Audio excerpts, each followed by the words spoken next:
Buenas noches, bienvenidos a otra edición de Cosechas y Negocios. Buenas noches, Cristian Mira. Hola, Martín, ¿cómo estás vos? Bien, ¿y vos cómo estás, Cristian? Bien, bien, muy bien, Martín. Cristian, hoy vamos a hacer hincapié en dos asuntos.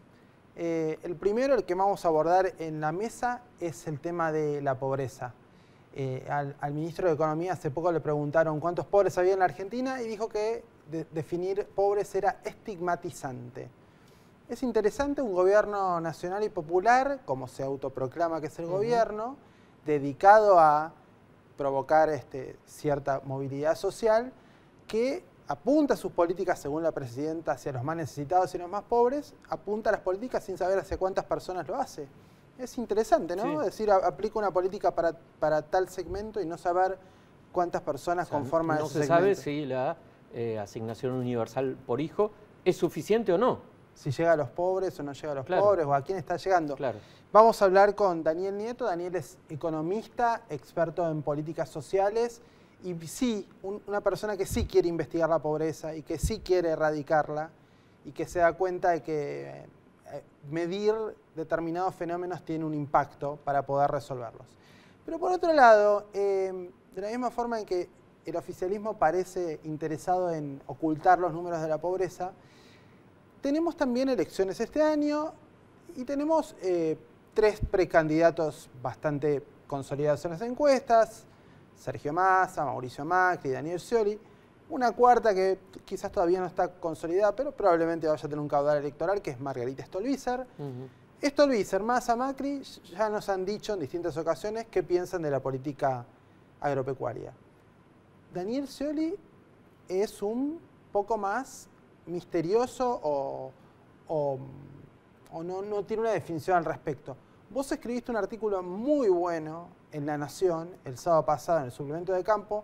El que lo pueda buscar en internet, o a lo mejor tiene el diario y no lo tiró, por favor que lo lea, donde llegás a la conclusión que el equipo de Scioli no ha definido todavía su política agropecuaria. ¿O qué impresión te quedó? Sí, que es curioso porque Buenos Aires, fíjate que es la principal provincia productora de soja, de trigo, es donde está el mayor número de stock bovino, ¿no?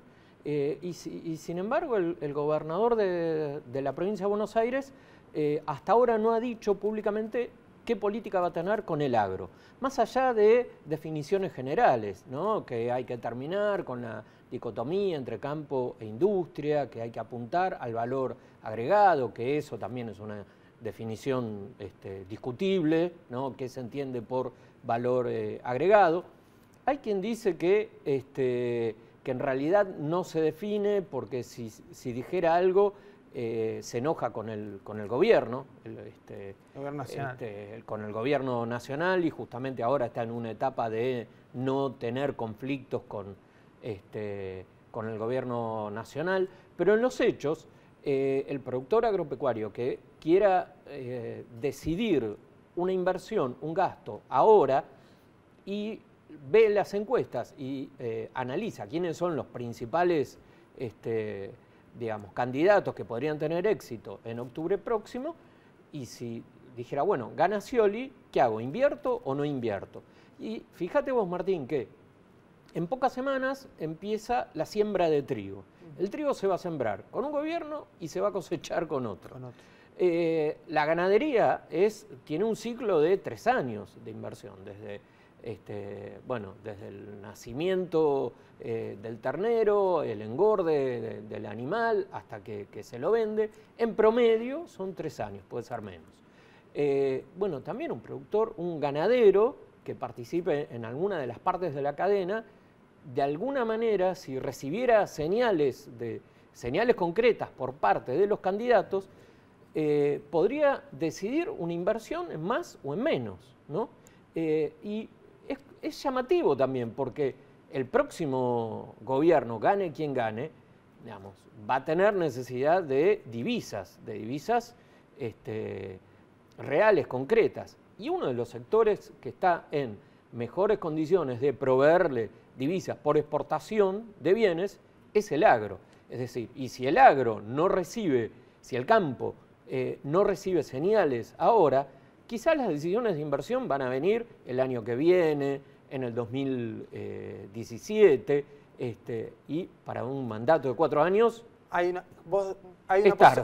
una posibilidad de recomponer las reservas a través de las divisas del agro desde el año que viene si los precandidatos uniformemente definieran algunas políticas más claras. Ahora, ¿hay alguna chance? ¿Tienen alguna chance? Por ejemplo, con el trigo, tendrían una chance. Después, bueno, ya para la próxima campaña de granos gruesos, ya quizás ahí el panorama esté más definido.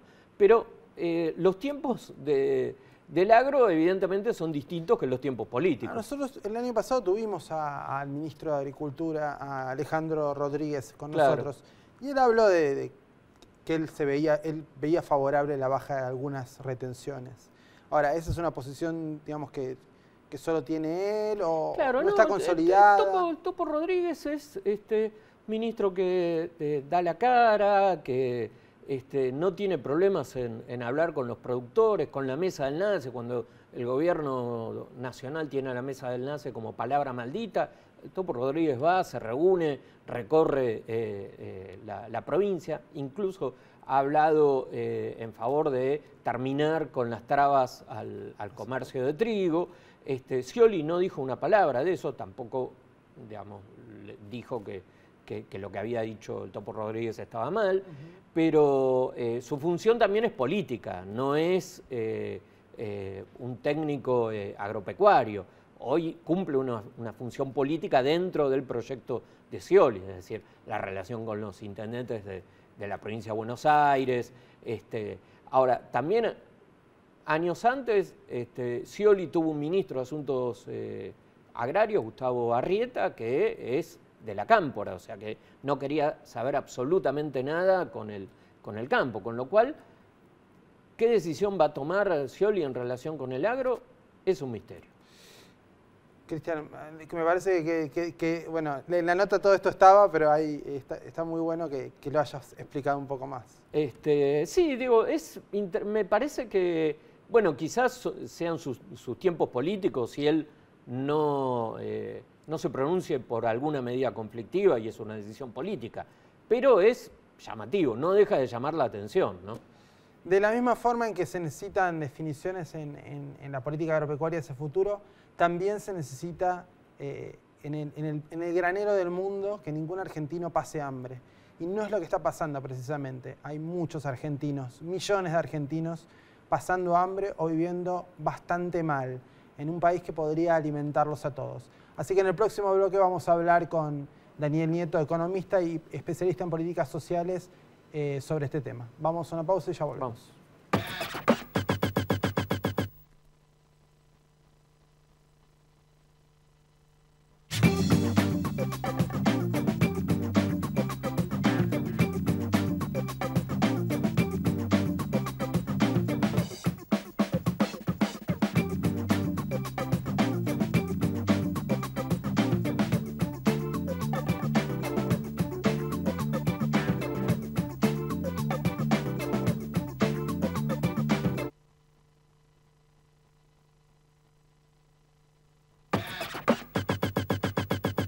Estamos con Daniel Nieto. Daniel es economista, es especialista, experto en políticas sociales, políticas públicas.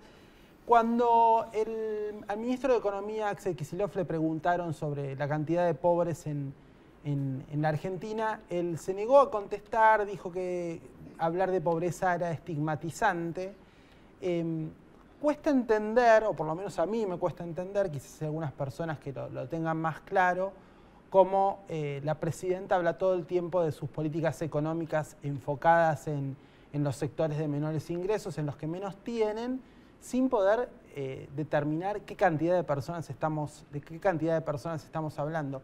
Por suerte, hay gente que se presta al debate, que sí quiere decir, o sí quiere explicitar, o sí viene estudiando la pobreza en la Argentina, y por eso le invitamos esta noche a Daniel.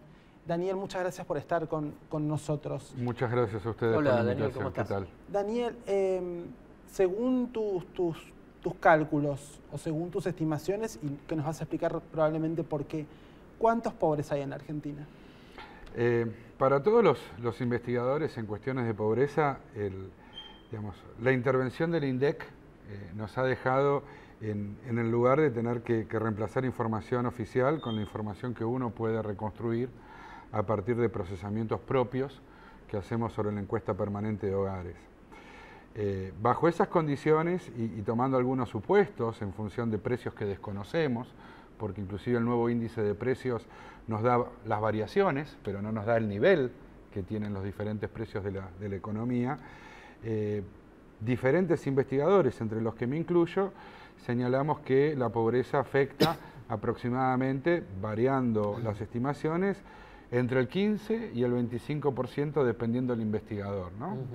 En mi caso, yo estimo la pobreza urbana en torno al 20% de la población. Y remarco lo de pobreza urbana porque la encuesta permanente de hogares, donde se recopila la información estadística sobre ingresos de los hogares, abarca al 70-75% de la Argentina urbana, ¿no? Las zonas rurales, que muchas de ellas son inclusive más pobres que las urbanas, pensando en algunos sectores del NEA y del NOA, lamentablemente no se miden bajo la metodología de la pobreza por ingresos, ¿no? Y Daniel, ¿eso incluye indigencia también? Eso incluye la indigencia. Los números de indigencia están en torno entre el 5 y el 10% de la población debajo de la línea de indigencia. Habría que explicar un poquito la diferencia entre pobreza e indigencia. Indigencia significa que un hogar que no llega a satisfacer sus necesidades alimentarias, mientras que pobreza implica un concepto un poco más amplio, pueden eventualmente satisfacer las necesidades alimentarias, pero no alcanzan a satisfacer otro tipo de necesidades también muy importantes, como vestirse, acceder a medicamentos, vivienda, etcétera, ¿no? Entonces, por eso la canasta de pobreza es un poco más grande, ¿no?, que la canasta alimentaria. Ahora, en tus números, en Argentina habría entre 2 y 4 millones de personas atravesando alguna situación de indigencia.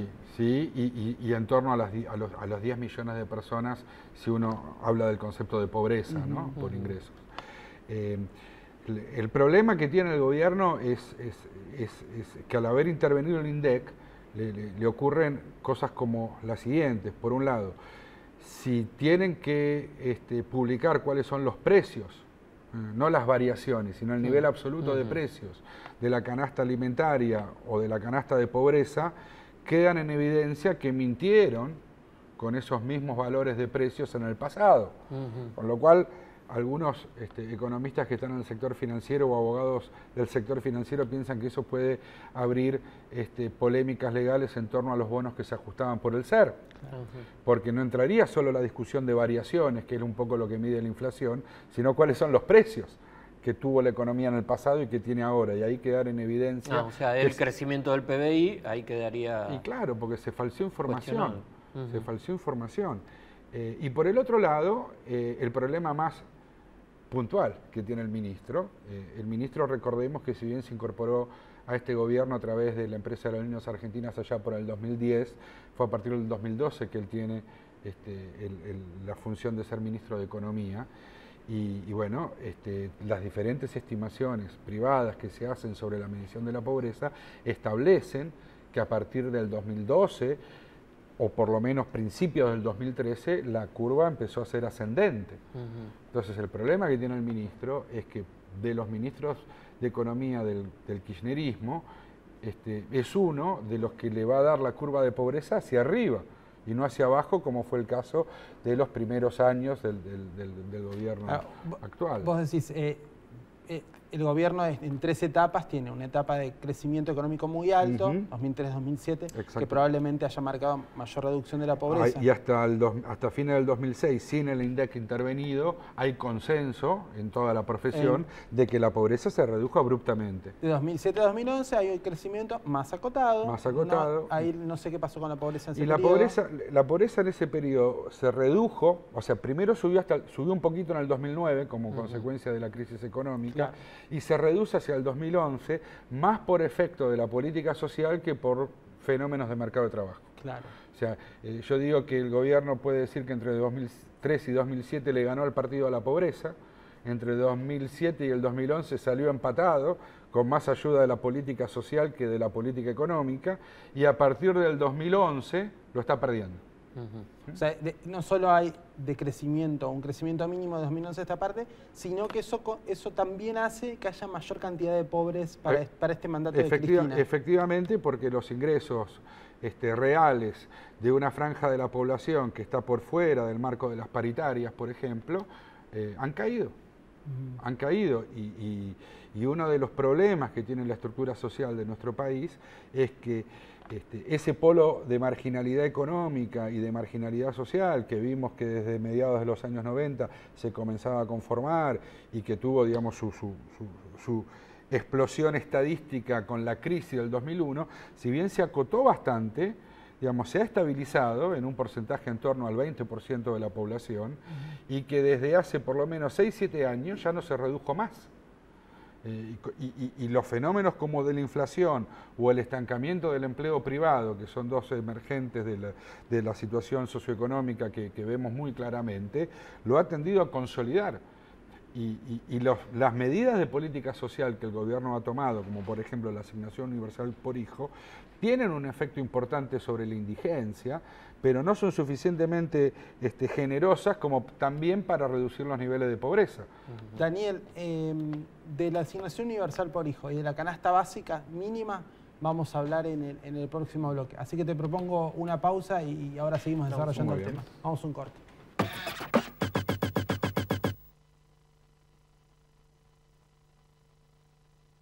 CNH Industrial, líder global en el sector de bienes de capital, unifica en Argentina las operaciones de Iveco, Case, New Holland y FPT Industrial, contribuyendo al desarrollo de ciudades, la producción de alimentos, la construcción de rutas y obras de infraestructura y al transporte. CNH Industrial, donde está el desarrollo, está nuestra marca. Hay algunos que le ponen nombre a su auto. Por ejemplo, la nave, la naranja mecánica o el perla negra. Y nosotros le pusimos nombre a la manera de tener tu auto. Leasing, de Provincia Leasing. Porque, por ejemplo, por cada 1.000 pesos de su valor, pagás 19 pesos por mes. Acordate, Leasing es Provincia Leasing. Buenos Aires, activa como nunca. Gobernación Daniel Scioli.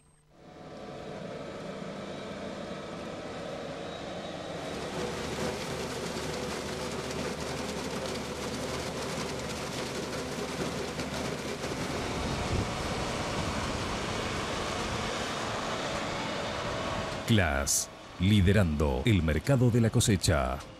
Acero es desarrollo, acero es Ternium.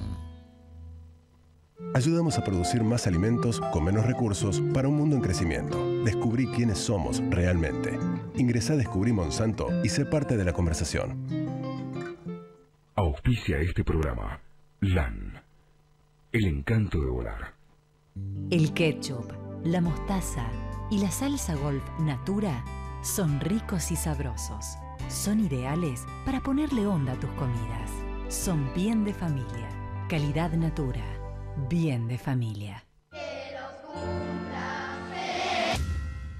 Al cumplir 18 años, miles de jóvenes sin familia pueden quedarse en la calle.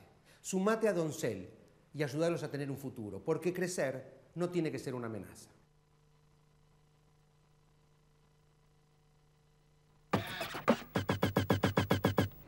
Seguimos en Cosechas y Negocios con el economista Daniel Nieto. Daniel, una pregunta que bueno, muchos se hacen, ¿no? En su momento, cuando se fue Guillermo Moreno del gobierno, que fue el que dispuso la intervención al INDEC, inclusive con patotas, que muchos señalaban como el autor, aunque obviamente siguiendo instrucciones políticas, de este ocultamiento de los números, se pensó que con Kicillof iba a haber una transparencia. Bueno, finalmente esa oportunidad parece haberse perdido. ¿Qué fue lo que no hizo Kicillof? Porque hablan algunos del empalme. ¿En qué consiste eso? Claro, lo que hizo Kicillof fue construir un nuevo índice de precios. A partir de enero del 2013 tenemos un nuevo índice de precios que dice que tiene un alcance nacional, mientras que el anterior tenía un alcance solamente para la región metropolitana de Buenos Aires, que es capital, y los partidos del conurbano, que no daba muy distinto ese índice a los que medían las diferentes provincias, pero ellos con esa excusa han hecho un nuevo índice de precios. Ahora, de ese nuevo índice de precios, la única información disponible es cuánto varía el índice. No nos dicen cuánto, digamos, cómo se va modificando y cuál es el valor absoluto de cada precio, como estaba publicado antes en el INDEC. Los fideos valen 15 pesos, la educación privada vale 500 pesos, etcétera, etcétera, etcétera. Digamos, el valor absoluto del precio no está informado, está informada solo la variación, salvo con la canasta de precios cuidados, que ahí sí publican los precios de referencia. Pero son los únicos precios que sabemos. Entonces, el problema del empalme, en realidad, no es un problema técnico, es un problema político. Porque si ellos tienen que decir cuánto les dan los precios, o sea, cuánto valen los objetos, las cosas que están contenidas en el nuevo índice de precios, tienen que confesar que el INDEC en la etapa anterior había mentido, no solo con las variaciones, sino con el valor absoluto de los precios. Entonces, y eso es un problema político, ¿no? Y el segundo problema que tienen para hacer el empalme, que técnicamente no sería un empalme, porque ellos pueden a partir del nuevo índice de precios establecer un valor de la canasta y medirlo a lo largo del tiempo, y dirán, bueno, en el pasado empalme no puede haber, pero podemos medir la evolución durante todo el 2013-2014. Ahí el problema que tienen es que le daría para arriba. Por los efectos que sabemos que tuvo la devaluación que produjeron hace 1 año o 2 años atrás, el problema de la inflación que afecta a los alimentos fundamentalmente. Entonces, todo lo que no sea precios cuidados tiene una tendencia alcista muy marcada. Y ahí estarían midiendo una pobreza también en alza. Daniel, ¿hoy a cuánto tiene que tener como ingreso una familia para no caer en la pobreza? Dependiendo de las estimaciones de la región, entre 6.000 y 8.000 pesos por hogar tipo. Digamos, la CGT de Moyano le da un poquito más alta, la capital lo estimó en 6.000. Digamos, entre 6.000 y 8.000 pesos uno dice, bueno, si un hogar, ¿no? Hay que pensar que puede haber más de un ingreso laboral por hogar también, ¿no? Si satisfacen ese presupuesto, no es que estarían bien, pero estarían apenitas por encima de esa medición de pobreza por ingresos, que es la que la Argentina estableció. Te voy a pedir una mirada a lo mejor un poco más profunda. 8 millones de beneficiarios de asignación universal por hijo. ¿La pobreza se combate o se erradica con asignaciones universales o incorporando a la gente al mercado de trabajo? Con las dos cosas. Yo particularmente siempre fui de los que impulsaron la idea de que tenía que haber un subsidio universal a la infancia. El concepto es que la infancia es un bien público, una responsabilidad social, no solamente de las familias que tienen los hijos, y que por lo tanto, con el mismo criterio que un asalariado registrado recibe la asignación familiar, los que no estaban plenamente incorporados al mercado de trabajo y tenían hijos, también tenían que tener un apoyo económico. Habiendo dicho esto, es una condición necesaria, pero no es suficiente. O sea, uno de los problemas por los cuales persisten altos niveles de pobreza es porque el mercado de trabajo en un segmento paga salarios muy bajos y hay un porcentaje de la estructura social que no se incorpora plenamente a los empleos, ¿no? Entonces, hay mucho para trabajar en materia de políticas laborales y sobre todo hay mucho para articular en relación a lo que son las políticas de transferencias, las políticas de regulación del mercado de trabajo y las políticas educativas. Uno de los grandes problemas que tiene la Argentina para mejorar estructuralmente sus indicadores sociales es que tenemos en la población adulta en edad de trabajar, en términos de ser el corazón del mercado de trabajo, 25-55 años, aproximadamente la mitad, un poquito más, no terminó la escuela secundaria. Están con secundario incompleto. En una economía cada vez más basada en el conocimiento, en las relaciones interpersonales, en determinado tipo de saberes que tienen que ver con una trayectoria educativa más amplia, bueno, nosotros hemos dejado una franja importante de la población fuera de esas trayectorias. ¿Y el gobierno no podría haber aprovechado que estaba de alguna forma subsidiando a los hogares que no tienen formación? Porque bueno, les estaba dando un ingreso a través de la asignación universal, comprometiéndolos a ciertos niveles básicos de educación.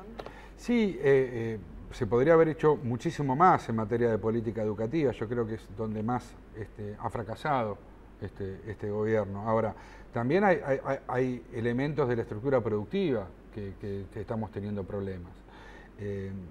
La estructura productiva que tiene nuestro país es la misma estructura productiva que se conformó en los años 90 y que es una estructura productiva que podría ser transformada en términos de generar mayores niveles de empleo privado, para lo cual se requieren procesos de inversiones mucho más fluidos e importantes, que la Argentina no está recibiendo, y no está recibiendo como consecuencia de una serie de instrumentos de control sobre el sistema económico que desde el año 2010, 2011, esta parte se han establecido que traban esas inversiones. Entonces, uno acá tiene que decir, bueno, hay que ver de qué manera uno estructura políticas económicas que fomenten la inversión, con políticas sociales que le den a todo el mundo un piso de participación en el mercado de bienes y servicios como para poder organizar su reproducción social, y al mismo tiempo qué tipo de políticas laborales y educativas permiten la salida del subsidio hacia el mercado de trabajo. Ahora, si la Argentina no recibe o no es capaz de estructurar un ciclo de inversiones productivas que realmente le permitan generar mejores salarios y empleo privado, bueno, a lo sumo la política social lo que puede hacer es mantener la situación latente para que no siga empeorando, pero no va a dar soluciones. No se rompe ese círculo de pobreza permanente, ¿no? Exactamente. Daniel, muchísimas gracias por ayudarnos a entender este proceso de la pobreza. Es un tema que vamos a tener que afrontar en los próximos 20, 30, 40 años. Así que muchas gracias por tu valentía, aparte. Bueno, gracias, Daniel. Muchas gracias. Gracias. Nos vemos, Cristian, nos vemos el próximo miércoles. Que tengan buena semana a todos. Chau. Chau.